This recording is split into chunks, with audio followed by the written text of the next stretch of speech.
Le peuple britannique est en droit de voir l'accord final sur le Brexit et de le prendre en considération. Il est en droit d'en évaluer les conséquences et de prendre une décision finale. D'ici 2 ans, nous aurons suffisamment de faits et de clarté au lieu de simples spéculations. Certainement, à ce moment-là, c'est le peuple britannique qui aura le dernier mot. Oui, oui. La première ministre britannique Theresa May est sortie vainqueur de la première étape de la bataille avec la Chambre haute du Parlement britannique en ce qui concerne l'activation de l'article 50. Pourtant, son succès sera-t-il durable ?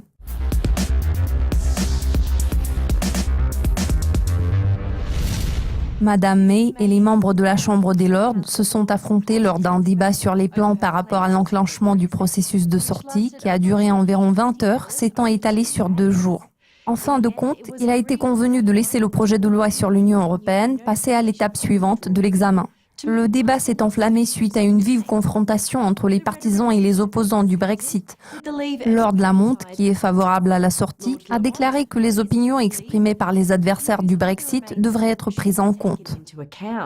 Je crois également que tous ceux qui ont voté pour le maintien du pays dans l'UE ont le devoir de ne pas compromettre la position de négociation adoptée par le gouvernement.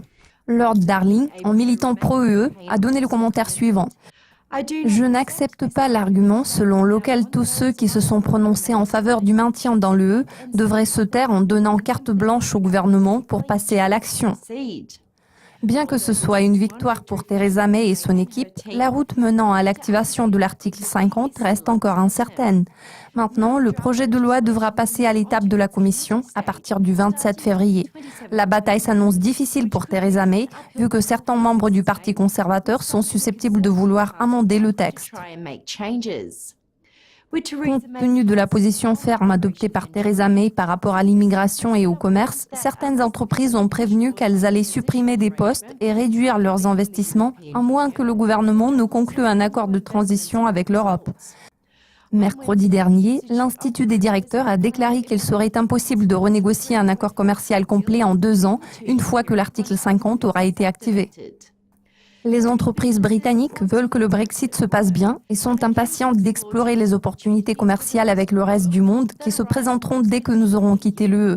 Toutefois, notre priorité consiste à nous assurer que le processus de sortie se passe le plus en douceur possible, ce qui signifie qu'il faut éviter qu'il y ait un vide entre l'établissement de l'accord de retrait et l'entrée en vigueur d'un nouvel accord commercial avec l'UE. Que se passera-t-il après que le projet de loi aura avancé à l'étape de la Commission le 27 février ? Seul le temps nous le dira. Nous vous tiendrons au courant de l'évolution de la situation. Restez à l'affût de nos mises à jour régulières sur Dukascopy TV.